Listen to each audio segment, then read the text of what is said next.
நடைபெற்ற அம்பேத்கர் மன்னார் ஆட்சி வந்து பிசிகாவோட துணை பொதுச்செயலாளர் ஆதிவாசி மன்னார் ஆட்சி குறிப்பிட்ட வந்து திமுகவையா பிஜேபி? இல்லைங்க, நான் வந்து கூட்டணி கட்சிகளை பத்தி விமர்சனம் செய்ய விரும்பவில்லை. அண்ணன் திருமாவளவன் அவர்கள் தெளிவாக இதற்கு விளக்கம் கேட்கப்படும் என்று அறிவித்திருக்கிறார்கள்.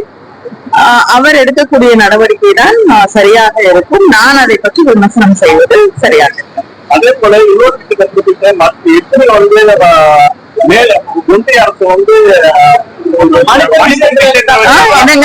மணிப்பூர் விஷயத்துல ஒன்றிய அரசு நம்புகிற மாதிரி தான் நம்ம வேலை தமிழக நான் மணிப்பூர் போயிருக்கேங்க. எத்தனை பேர் போயிருக்காங்கன்னு எனக்கு தெரியல. மணிப்பூரையும் தமிழ்நாட்டையும் ஒப்பிடுவது என்பது வந்து அரசியல்ல வந்து மேடை ஏறினா என்ன வேணாலும் பேசலாம் அப்படின்னு நினைக்கக்கூடிய ஒன்றாகத்தான் இருக்கு. மணிப்பூர்ல இருக்கக்கூடிய பிரச்சனைகள் என்ன என்று முதலில் நாம் புரிந்து கொள்ள வேண்டும். அதை வந்து இவ்வளவு ட்ரிவியலைஸ் பண்றது வந்து நியாயம் இல்லை. பிஜேபி வந்து மணிப்பூருக்கு போய் அங்க நியாயம் வழங்காமல் இருப்பதை விட மோசமாக